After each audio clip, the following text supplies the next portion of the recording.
네, 나라살면연구소 정창수입니다. 자, 오늘은 제가 지금까지 뭐 조세 이런 것 때문에 수입에 대해서 얘기를 많이 했는데요.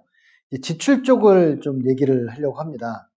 지방자치단체들이 그 1년에 쓰는 돈이 어디에 돈을 많이 쓰는 것인가. 지금 예를 들면 2020년도에 일반회계, 특별회계 해가지고 253조를 썼어요.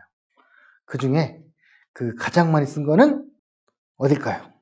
당연히 우리가 생각했던 것처럼 사회복지입니다. 75조예요. 그러니까 250조 중에서 75조니까 거의 30% 정도를 그 사회복지에 쓴다고 생각하시면 됩니다. 그러면 나머지는 어디에 쓸 것인가? 인건비가 그 다음으로 큽니다. 31조 정도를 씁니다. 12.5%예요. 그러니까 사회복지 한 반이 좀 안 된다고 보면 되죠. 12% 정도. 그것을 제외하면 가장 그 다음에 많이 쓰는 게 뭐냐면 SOC 관련한 거예요. 뜻밖에도. 그래서 교통 및 물류의 20조, 국토 및 지역개발의 17조, 그래서 38조를 씁니다. 그래서 그게 전체 15% 정도 돼요. 그러니까 인건비보다 좀 더 많죠. 그러면 우리 지방자치단체 쓰는 돈은 복지 30, 그리고 SOC 15%, 그 다음에 인력운영비 12%니까 57%, 거의 반 이상을 이 세 가지를 쓴다고 보시면 됩니다.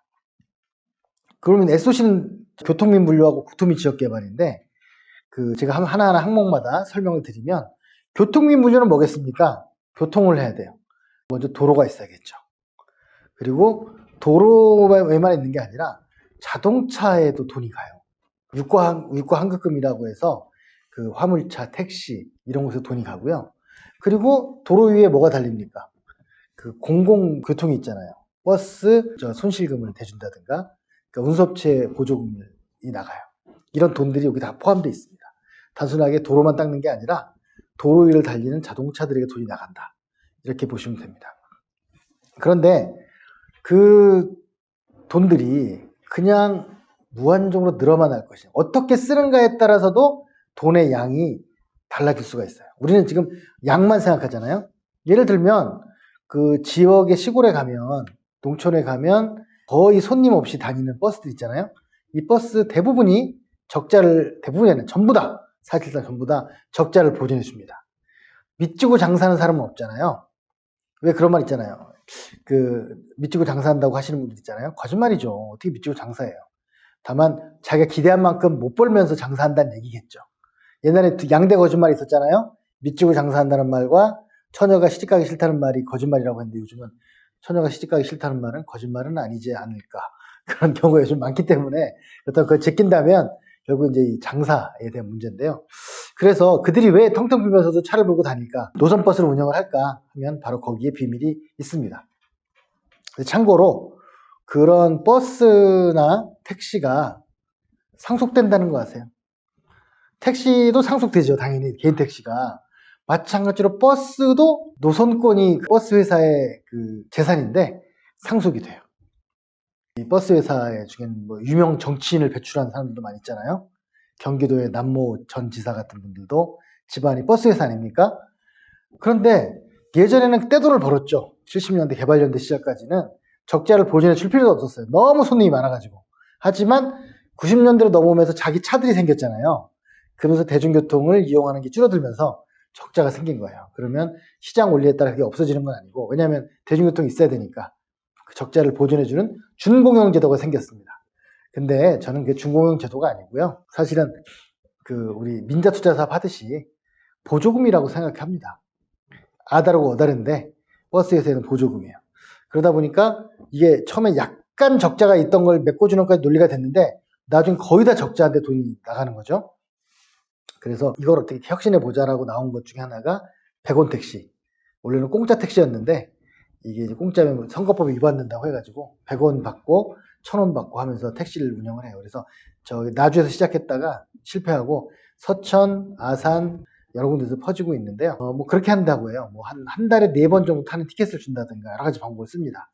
그러면 지역에 택시들이 거의 운행을 하지 못했었는데 이걸로 살아나죠. 문제는 뭐냐면 택시도 운영하면서 버스는 버스대로 운영을 하는 데가 많이 있다는 거죠. 예산 낭비라고 봅니다. 아무튼 그렇고요. 그 외에도 무려 거의 2조 원이 넘는 돈이 화물차의 유가 보정으로 나가요. 저는 이거는 아니라고 봅니다. 이게 옛날에 노무현 정부 시절에 화물연대 뭐 이렇게 파업을 해가지고 그때 이제 당연히 힘들었으니까 지원해 줄 수 있었죠.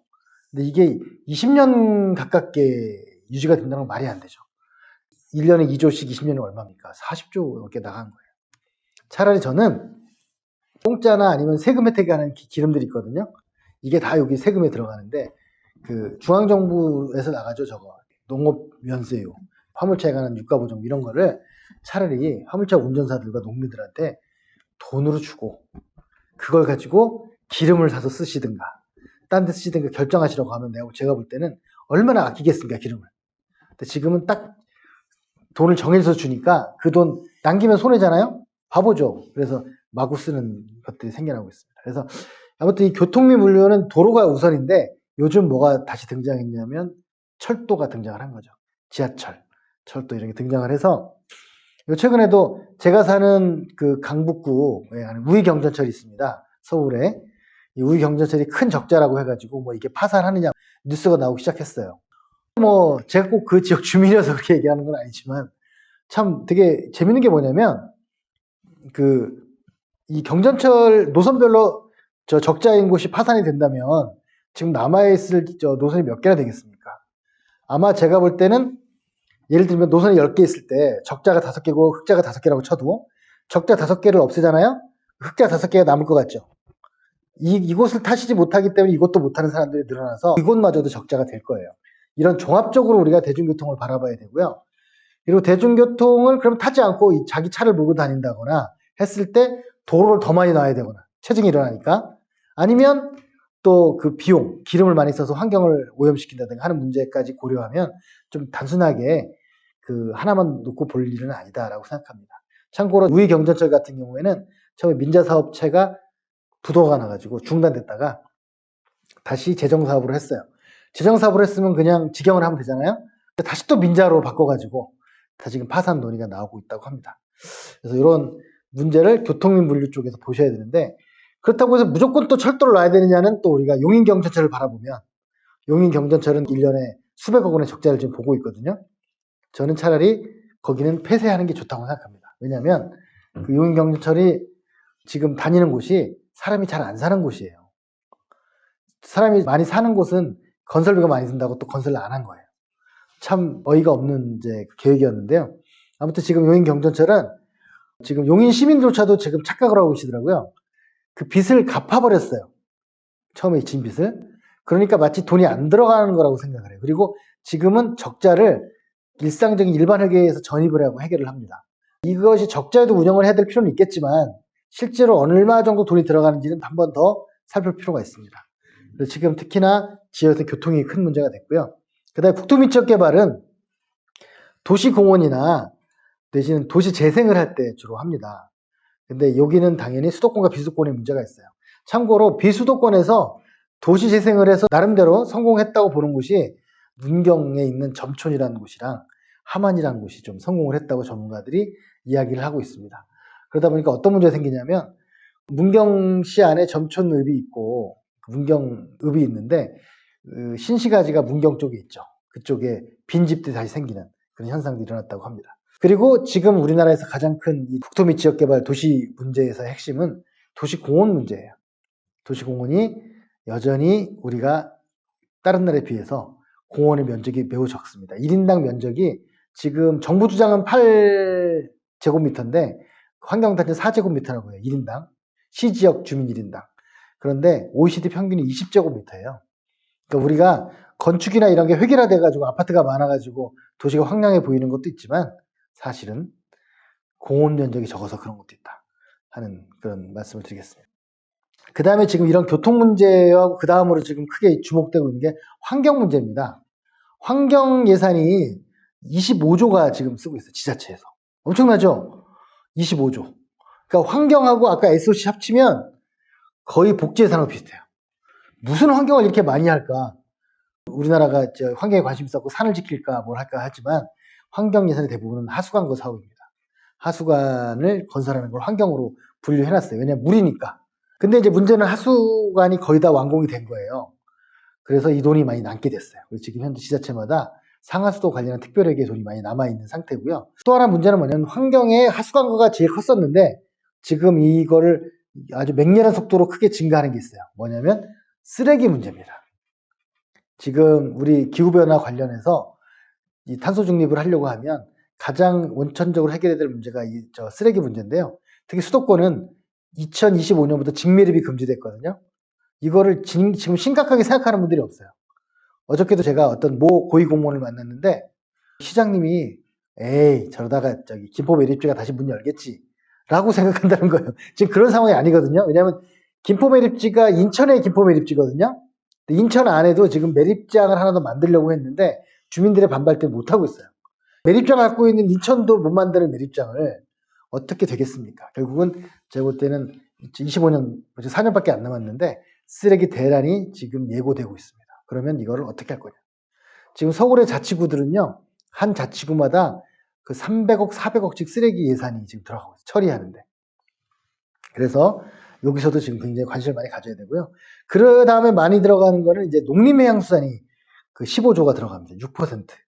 그 농업 관련해서도 보조금이 많이 들어가고요. 그리고 여러 가지 각종 이런 게 들어가는데 저는 이것도 역시나 그냥 농민단체 지원해가지고 식사비와 무슨 행사비로 쓰는 거하고 또 아니면 잘 써가지고 기본소득을 주거나 아니면 뭐 여러 가지 좀 촉진을 해주는 예산을 쓰면 어떨까 생각해요. 예를 들면 이런 게 있습니다. 저기 경남 남해에 가면 해안가가 좀 깨끗해요. 왜냐면 주민들한테 약간 인센티브를 줬더니 열심히 그 해안가에 쓰레기 많으면 저도 보기 싫거든요. 되게 가기 싫고 막 그러는데 정리를 하는 거죠. 이 외에도 13조의 교육 예산, 13조 일반 행정 예산, 문화 예산 뭐 등등등 이런 것들이 있습니다. 그래서 이 생각보다 많은 일을 지금 공공이 하고 있습니다. 다만 많은 일을 하니까 무조건 돈을 많이 써야 된다는 건 아니겠죠. 그 돈을 잘 쓰고 있고 잘 쓴다는 거는 아끼기만 해서가 아니라 우리 원래 목적이 뭐예요? 환경을 지키고 뭐 대중교통을 활성화하고 이런 거잖아요. 목적이 뭔지를 한번 생각해보는 그런 시각을 가졌으면 하는 생각에서 지방자치 세출을 말씀드렸습니다. 예, 마치겠습니다. 구독, 좋아요.